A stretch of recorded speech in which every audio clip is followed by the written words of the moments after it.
He found that it was a new number that he hadn't saved. So, he didn't know who the caller was. He received. Immediately after, a male voice came through.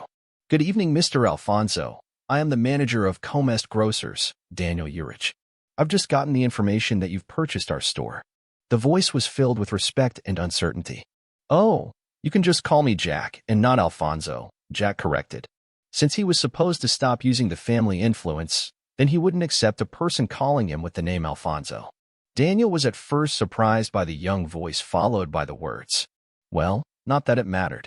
He was at first uncertain whether Jack was a member of Alfonso family from Crystal City. But now that he was being corrected, maybe he wasn't. "Okay, Mr. Jack. I would like to ask if there are any instructions or changes that you would like to be made," Daniel asked. "I am currently at the grocery on Falcon Street," Jack replied. Comest Grocers had 2 branches and 1 main store. So, Jack was in one of the branches. "I do happen to be there too. I'll be down in a minute," Daniel replied before Jack hung up the call. In about 2 minutes, a middle-aged man on a suit rushed down from the upper floor. He then rushed towards the exit of the store, ignoring the confused gazes of the customers and the workers. When he arrived, he called Jack. He heard a phone ringing closer. He then looked in that direction and saw that Jack was busy packing the things that he'd just bought from the grocery. Daniel immediately rushed over after hanging up. He then stretched his hand forward to greet Jack once again. "Hello, Mr. Jack. I am Daniel Urich." Jack shook his hand as he nodded. Then, he went straight to the point. "There's no need to worry about the changes. I've been in there, and I can see that things are good enough.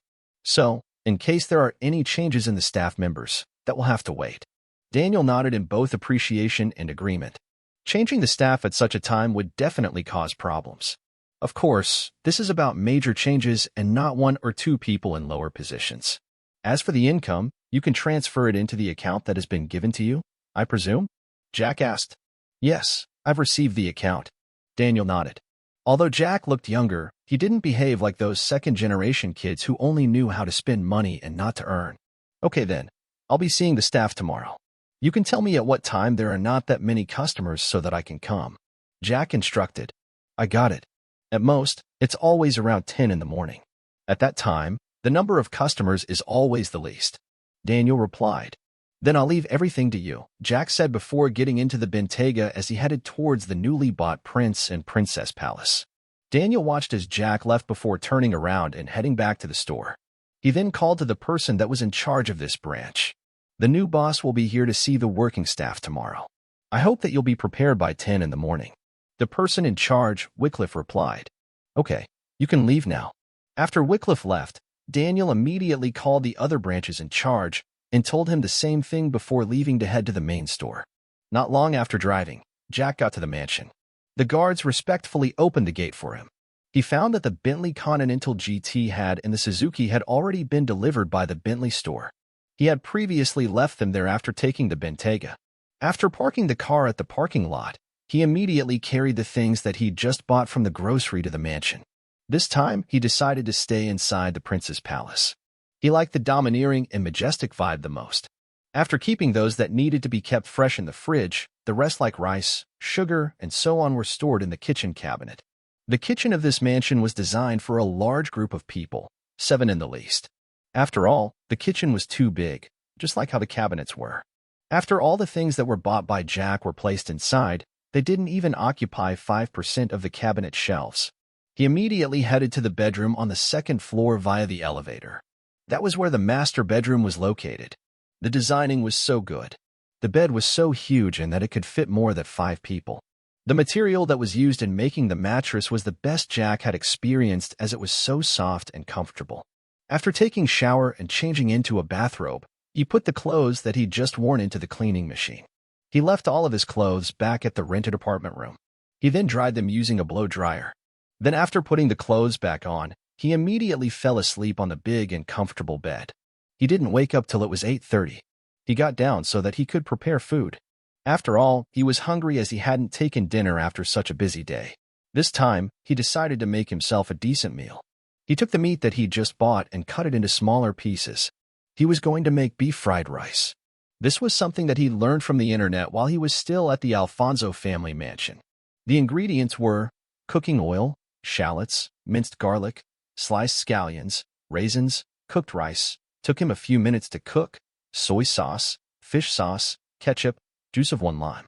Then, the cooking procedure followed. Heating the cooking oil in a wok or frying pan, he sautéed the shallots, garlic, and scallions until aromatic. He then added the raisins and tossed around until heated through. Turning up the heat, he dumped in the rice and stirred to break up lumps. He seasoned the rice with soy sauce, fish sauce, and ketchup before stir-frying until the rice was heated through. Finally, he drizzled in lime juice before stirring. He then tasted it as he adjusted the seasonings. Seeing that it was okay, he immediately served after it had cooled down a little bit. He made sure that the warmth of the food was just good enough for him to eat without worrying about burning his tongue. After this satisfactory meal, he went upstairs where the bedrooms were. Going back a little bit, I'll give the setting of the mansion. The one that occupied the largest space on the ground floor was the main hall, which would be the living room. There was a large LG 65-inch OLED Smart TV CS series. That was where, just in case there was a gathering, people could watch the news. The custom leather sofas occupied the most of the living room. There were twin throne chairs. These were obviously for the prince and the wife. The sofas and the throne chairs surrounded the big rectangular glass table. The table was just like the bridge at the artificial lake. It was well designed to portray the majesty of a ruler. On the right side, divided by a wall and allowing entry via double doors, there was a hall where a long rectangular mahogany table was surrounded by chairs. These chairs were comfortable to sit on during a long meeting. On the left was where the kitchen and the dining room was. The kitchen was well designed, and so were the table and the chairs in the dining room. Then, there was the entertainment room that was located at the basement. It was separated by soundproof glass. Although it was divided into rooms, one could see that they were big enough to fit more than 10 people at the same time without squeezing. There were several types of entertainment, a place one could sing karaoke. Then the place for pool and other indoor games that didn't take much space. There was a gym where one could work out. The first floor was full of big bedrooms. There were 8 big rooms occupying the entire floor. The second floor had a single bedroom. Then, there was an open space that faced the lake. There was a swimming pool that was located here as well as a balcony that had several potted flowers that made the scenery here change from the domineering one to that of warmth and gentleness.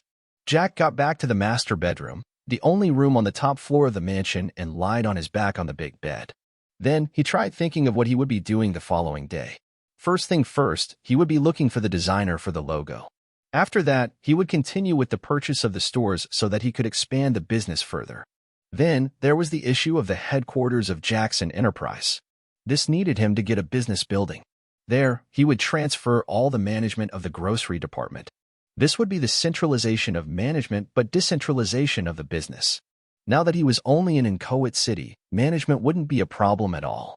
The only thing that would be a problem would be the renovation of these stores. What he wanted the most from buying these grocery stores directly instead of opening another one was to use the already existing reputation of the store. Just as he was thinking, his phone rang. Upon receiving it, he found that it was George. He was asking where the Freightliner was supposed to be parked. Jack simply told him to bring it at PPP. That's how the Prince and Princess Palace was known in the city. After hanging up, Jack looked at the time. It was already 9. Then, the system, as if seeing through his impatience, began working. Ding. You've earned $113,650. Multiplier replied. You've received $11,365,000. Flyer's bank account received $11,309,800. Current balance is $13,237,186. Ding. First income. As a reward, you gain a custom-made Bugatti Veyron. Jack was immediately surprised by the first income reward. After all, this wasn't the first time that he was starting a grocery and wasn't expecting that he would receive a reward. But even so, if he was getting rewarded, why was there only 1 reward instead of 7? Ding. The system can improve the quality of the reward. In the first-time grocery store income reward, it was decided that you'll be rewarded with a means of transport. Now that you've received 7 at the same time, it is decided that the quality of the reward would be improved instead of the quantity. After hearing this, Jack nodded somehow absent-mindedly. If it was true, then why was he being given a motorcycle and a Bugatti Veyron? After all, these cannot be used by the grocery store at all. Ding. That's not true at all. The income that you're receiving from the smaller than small groceries are nothing worth to mention. As a result, You're rewarded personally so that you can improve your influence and then gain a bigger grocery that would in turn reward you with something that can help you in the grocery.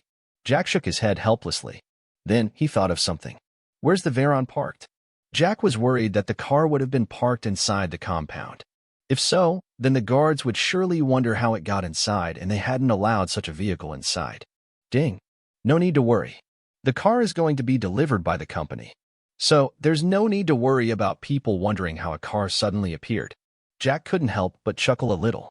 After all, just the previous day, the system had just made the motorcycle appear at the entrance of the store and the keys in the counter's drawer. Now, it was claiming that nobody would notice this? As if noticing what Jack was thinking, another prompt arrived accompanied by the system's mechanical voice. Ding. The system's power is beyond what you can imagine. I just made everyone present at the store blind and made the bike appear there. After all, those people were not going to stay there and were going to leave. So, there was no need for people to wonder how the motorcycle appeared there when they were at another place.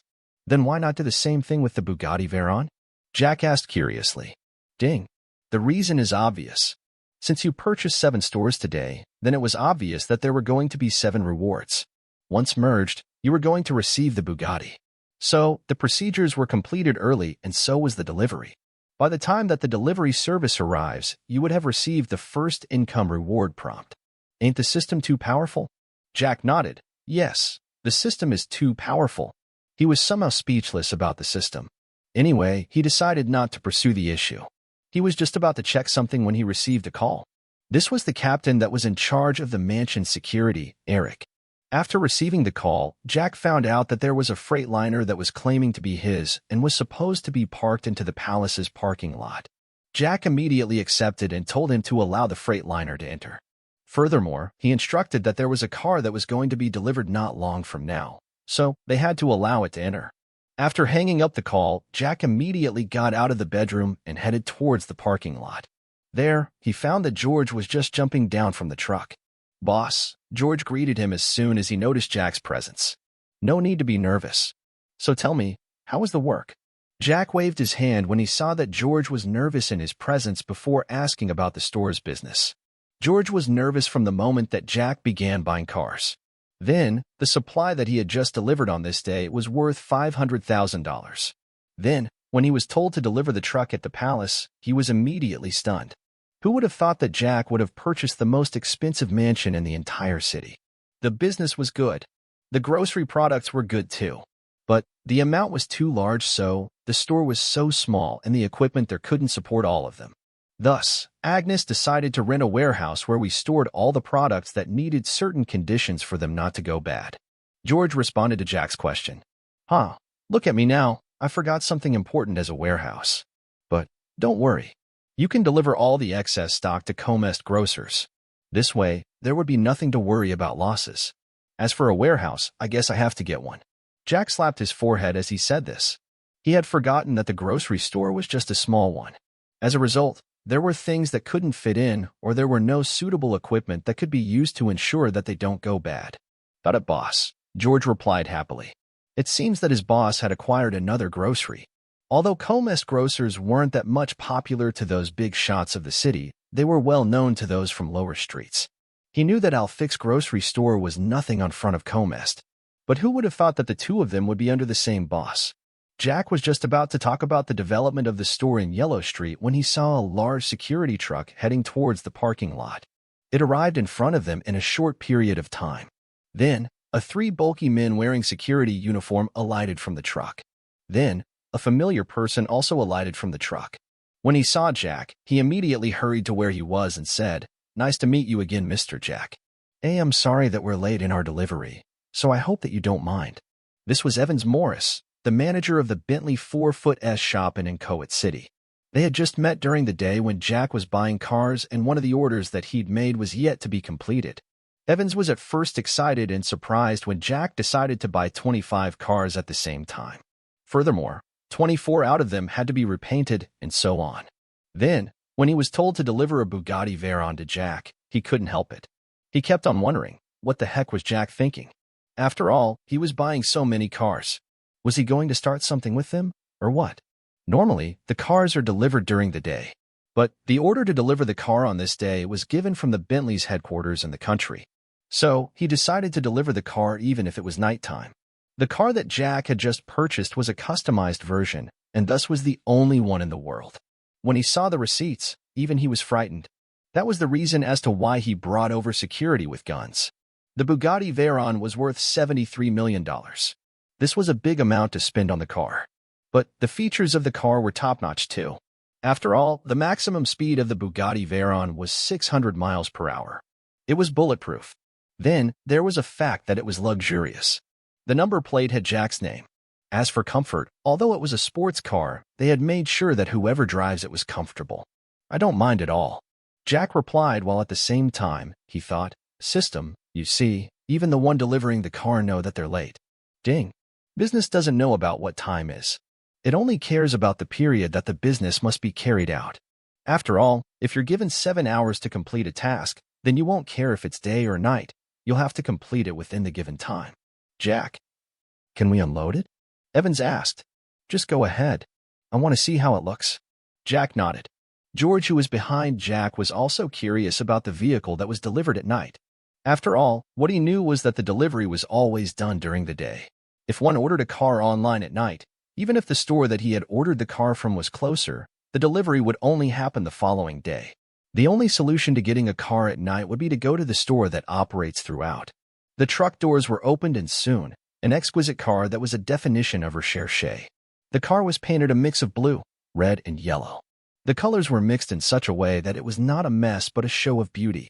Jack nodded in satisfaction after seeing the outer appearance of the Bugatti. He could see that the number plate of the car was inch A 888. Then right above the plate number, there was a name written in capital letters. Jack. This word was a work of art too. Then he immediately got into the car. The interior of the Bugatti Veyron was really something. It showed both luxury and comfort. Evans began introducing the car to Jack. Jack was also surprised by the properties of the car. He hadn't expected that the system knew his character so well. After the introduction, Evans then asked Alex to test the car out.